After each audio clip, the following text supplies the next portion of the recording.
suave é Cristo chamando, chama por ti e por mim.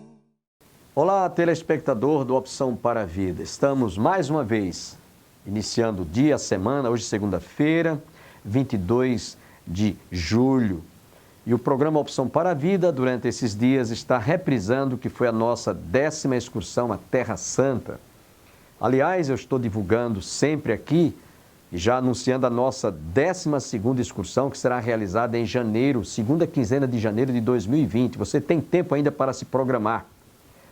E as pessoas interessadas que desejarem obter maiores informações, ou liga para o fone 083 3063 3163, repetindo, 083 3063 3163. É fácil de você decorar. Ou se você desejar ir pessoalmente, agência IT Travel, você vai ter a oportunidade de conversar com os nossos representantes, nossos parceiros, o Figueiredo, a Sueli. Eles estão lá para dar informações sobre todo o parcelamento, como você deve proceder. Então, desde já, você está convidado a viajar conosco e participar da 12ª excursão à Terra Santa. Esta excursão, ela só será realizada no estado de Israel. 11 dias. Nós programamos somente Israel porque algumas pessoas que quiseram viajar conosco desejavam estar somente o foco, conhecer lugares. Aliás, nós vamos a lugares que eu mesmo ainda não fui, né? 5 lugares que nós ainda não tivemos a oportunidade de visitar. Dentre eles, é uma representação do tabernáculo, tal qual Moisés construiu, do jeitinho que Moisés construiu no Antigo Testamento, quando levava o povo para a terra prometida. Aí você vai ter a oportunidade de entrar no lugar santo dos santos. Será uma viagem assim, marcante realmente, uma viagem bíblica. Você vai ter um roteiro totalmente bíblico. Inclusive, o pastor Robson, ele estará promovendo um curso de preparação, com estudo, instruções sobre esta excursão e os lugares por onde nós formos passar. De modo que quando a gente estiver lá, muita coisa você já ouviu, né? E vai ter um conhecimento bíblico.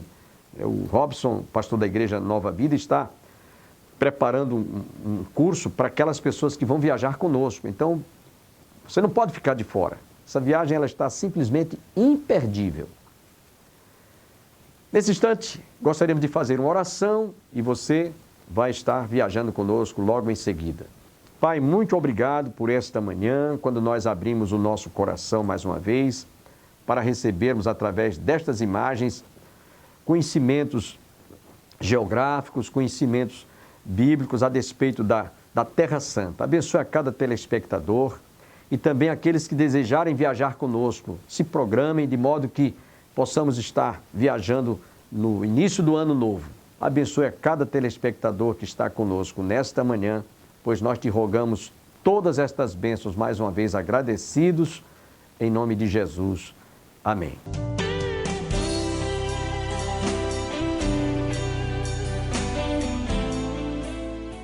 Tu ser cristão no Império Romano era motivo suficiente para te ser jogado na arena com os leões. Os famosos gladiadores, que às vezes Hollywood faz parecer tão bonito e tão heróico, os gladiadores eram normalmente escravos, cristãos, pessoas que os romanos consideravam sem valor. Eles eram jogados nas arenas para lutar um contra o outro até a morte, ou lutar contra animais até a morte. Muitos gladiadores eram cristãos, que foram condenados por causa da sua fé. E isso vai continuar 300 anos. Os 300 primeiros anos, pessoal, ser cristão era estar com todo dia com risco de ser morto pela sua fé. Mas, obviamente, isso não evitou que as pessoas mantivessem a sua fé. E 300 anos depois, no ano 324, o próprio imperador romano e a sua mãe, eles se convertem ao cristianismo. O nome dele é Constantino e sua mãe Helena. Eles se convertem e um dos primeiros decretos que eles fazem é agora terminar com as perseguições aos cristãos.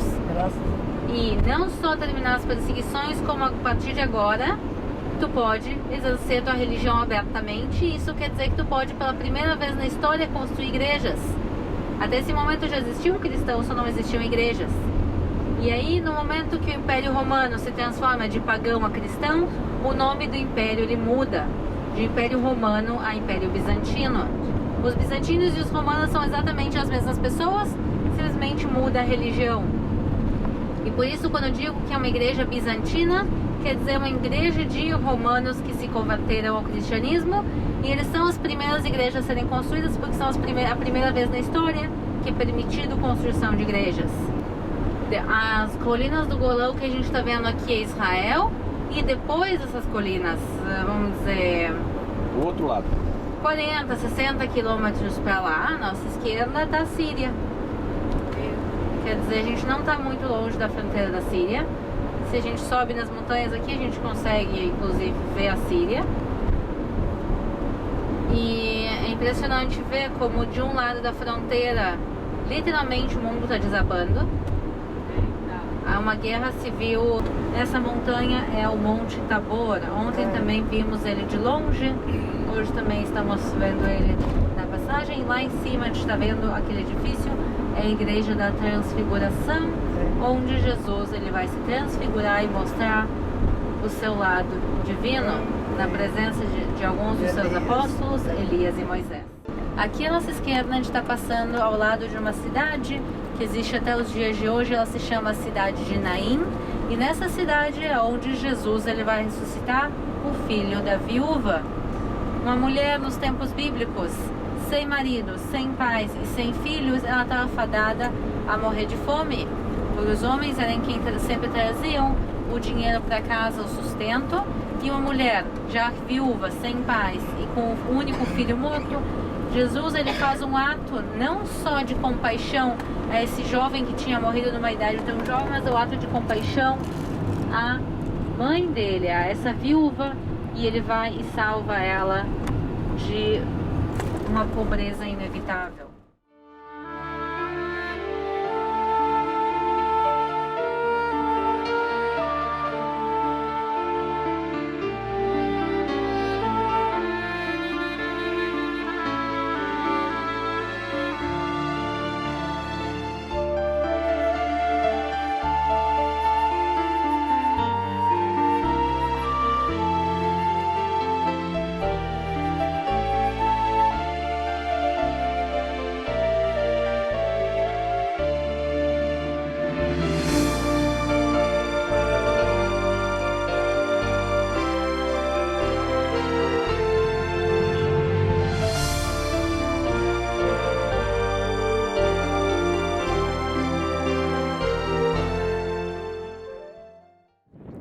Irmãos, podem vir. Eu só quero em poucas palavras falar sobre esse lugar antes que eles comecem a cantar. A gente está vendo aqui ao nosso lado uma grande cidade. Essa cidade aqui é a cidade de Nazaré. Ela era um pequeno vilarejo nos tempos de Jesus e hoje em dia ela se transformou na maior e mais importante cidade da Galileia. Também no meio da cidade está a Basílica da Anunciação, onde Maria recebe a Anunciação do anjo Gabriel, que a gente vai visitar também o lugar depois. E aqui a gente está agora no Monte do Precipício. Indo para Nazaré, onde fora criado, entrou no sábado na sinagoga, segundo o seu costume, e levantou-se para ler. Então lhe deram o livro do profeta Isaías. E abrindo o livro, achou o lugar onde está escrito: O Espírito do Senhor está sobre mim, pelo que me ungiu para evangelizar os pobres e enviou-me para proclamar a libertação aos cativos e a restauração de vista aos cegos e por liberdade os oprimidos, e a apregoar o ano aceitável do Senhor. Tendo fechado o livro, devolveu ao assistência e sentou-se. Todos na sinagoga tinham os olhos fitos nele. Então disse-lhe Jesus: Diz-lhe, hoje se cumpre a escritura que acabaste de ouvir. E todos lhe davam testemunho e se maravilharam das palavras de graça que lhe saía dos seus lábios. E perguntaram: Não é este o filho de José? Disse-lhe Jesus: Sem dúvida, citar-me-eis este provérbio: Médico, cura-te a ti mesmo, e tudo o que ouvimos ter-se-á dado em Cafarnaum, faz-o também aqui na tua terra. E prosseguiu: De fato, vos afirmo que nenhum profeta é bem-sucedido na sua própria terra. Na verdade, vos digo que muitas viúvas em Israel, no tempo de Elias, quando o céu se fechou por 3 anos e 6 meses, reinando grande fome por toda a terra. Nenhuma delas foi a Elias enviado, senão a uma viúva de Serepta de Sidom. Havia também muitos leprosos em Israel nos dias do profeta Eliseu, e nenhum deles foi purificado, senão Naamã, o sírio.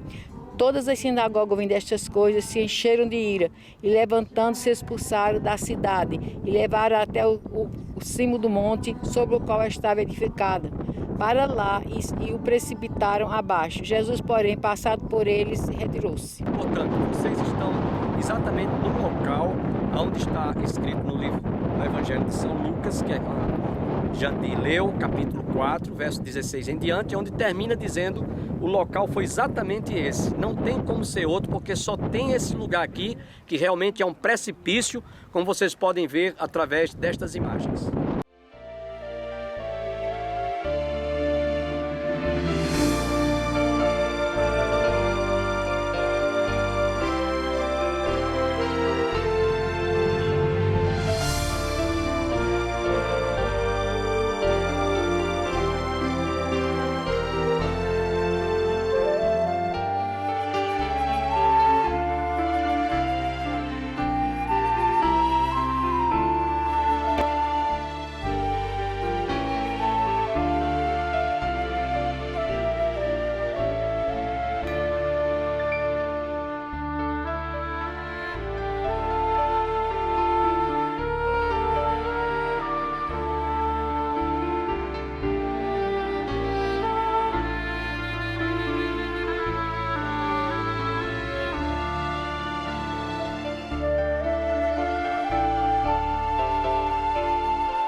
Nós vamos agora seguir aqui em Nazaré. Nós vamos até o local que se chama Basílica da Anunciação. A gente vai lá conhecer o local onde Maria teve a anunciação, que ela fica grávida e dá luz a Jesus.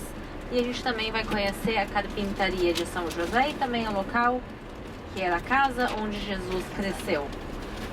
E em uns minutos nós estaremos chegando lá. São israelenses, eles têm a cidadania israelense. Agora, como no Brasil a gente tem, todo mundo é brasileiro e tem diferentes religiões, aqui em Israel é a mesma coisa. Aqui em Nazaré, eles são israelenses, metade da cidade é de cristãos, metade da cidade são muçulmanos. Eles são árabes muçulmanos de nacionalidade israelense, eles votam, eles participam da política, eles estão no parlamento de Israel. Um dos maiores partidos do parlamento de Israel é um partido que se chama Reshima Meuchedet, que é um partido de árabes israelenses. תסתכל לשמאל שלך, אתה רואה כיפה ענקית? Eles votam, eles são votados.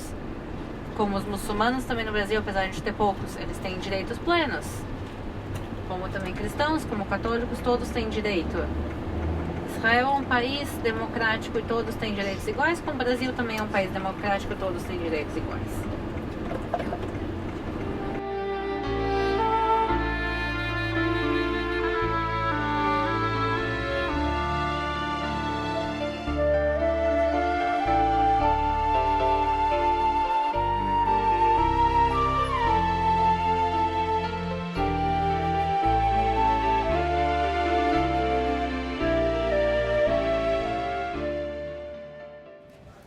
Agora, o texto bíblico bíblico que aconteceu aqui não mudou.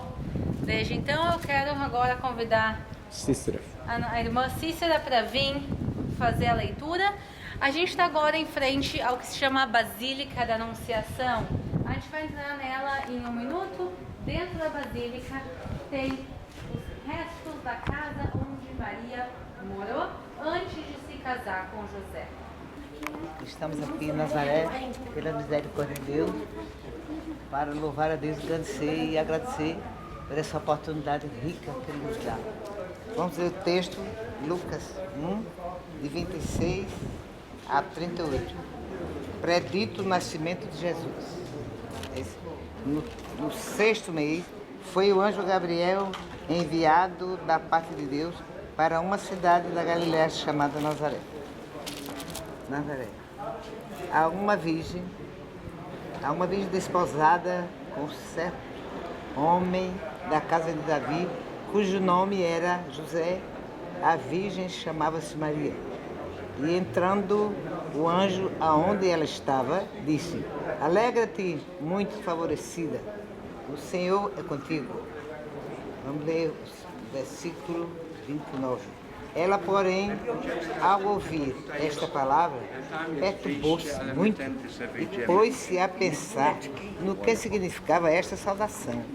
Mas o anjo lhe disse: Maria, não temas, porque achaste graça diante de Deus. Eis que conceberás e darás um filho, a quem chamarás pelo nome de Jesus. Este será grande e será chamado Filho do Altíssimo. Deus, o Senhor, lhe dará o nome de Davi, seu pai. Ele reinará para sempre sobre a casa de Jacó, e o seu reinado não terá fim. Então disse Maria ao anjo: Como será isto? Pois não tenho relação com homem algum. Respondeu-lhe o anjo: Descerá sobre ti o Espírito Santo, e o poder do Altíssimo se envolverá com a sua sombra.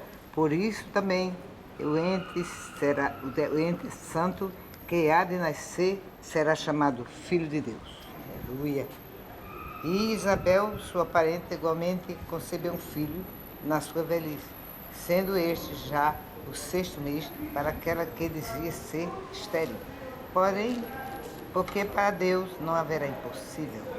Lucas 1,37. Em todas as suas promessas. Então disse Maria: Aqui está a serva do Senhor, que se cumpra em mim conforme a sua palavra. E o anjo se ausentou dela. Meu Deus, meu Pai, meu Criador, te louvo, Senhor, te agradeço por estar aqui, Senhor, neste lugar, te louvando, te agradecendo, te bendizendo. Ó, Senhor, por tão grata, Senhor, porque está aqui, Senhor, o lugar onde a tua serva Maria, Senhor, foi concebida em teu Filho Jesus, para nos salvar, para nos dar certeza da nossa salvação.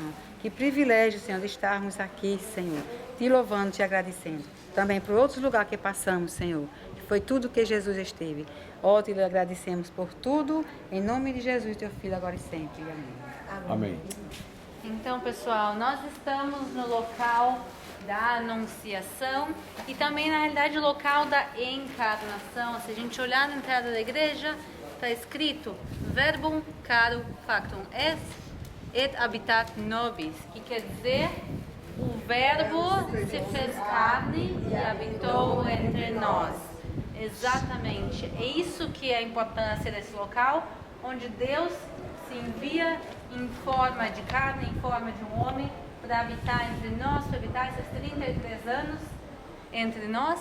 E a gente vai entrar e ver os restos de uma casa, que são a casa onde Maria estava antes de se casar. Ela veio para Nazaré porque ela estava prometida a José, mas ela não pôde morar com José até o momento do casamento. Então ela ficou habitando nesse local aqui. E aqui recebeu a anunciação. E além de ver a casa, eu quero que vocês vejam os vitrais. A gente vai ver os vidros, eles começam, pessoal, azuis, e eles vão se tornando azul com amarelo, com laranja e no final vermelho. Porque a palavra de Deus representa os céus, o azul, e ela vai se encarnando, ela se transforma em vermelho, a cor da carne. A gente vai então agora conhecer o local da encarnação, o local da anunciação. Dentro da igreja não se pode falar, local de respeito. A gente vai juntos agora. Pode tirar foto dele? Pode tirar foto.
Pessoal, nós estamos agora ao lado de um amigo nosso.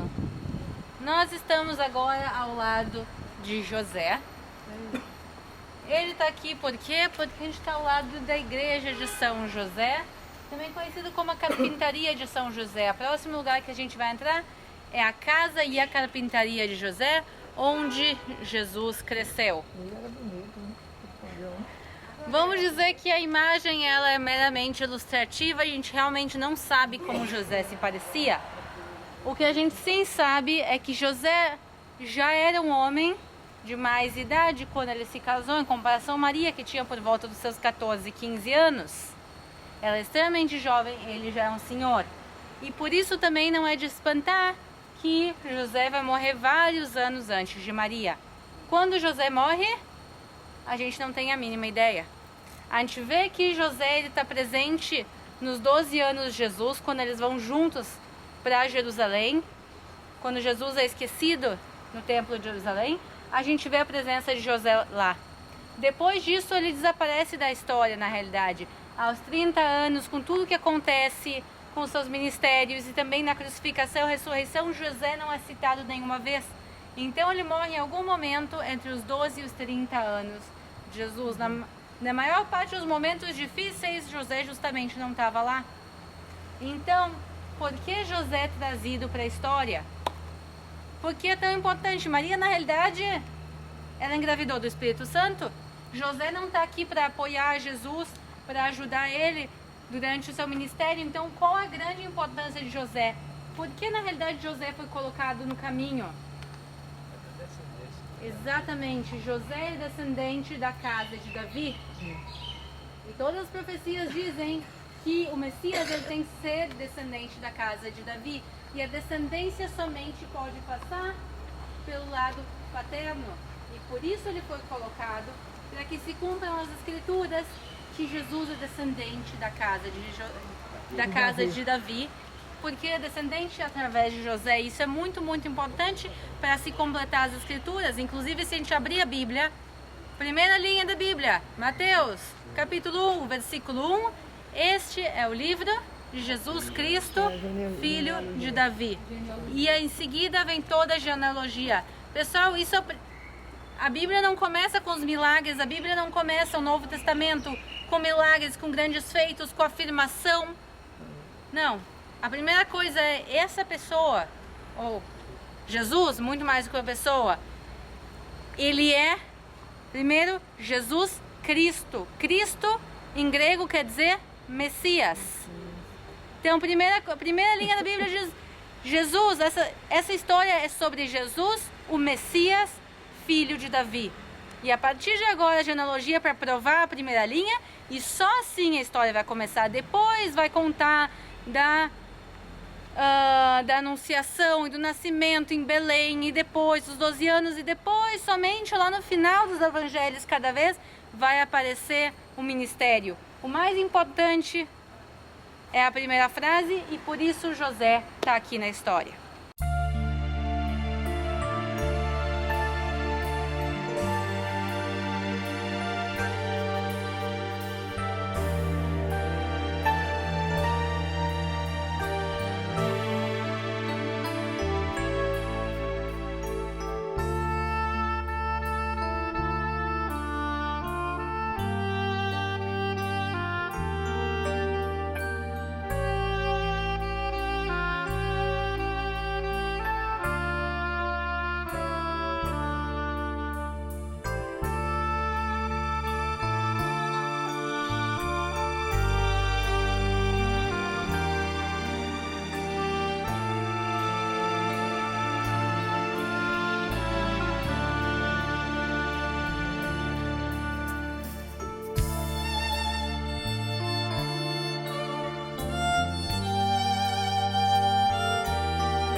Até amanhã, se Deus quiser.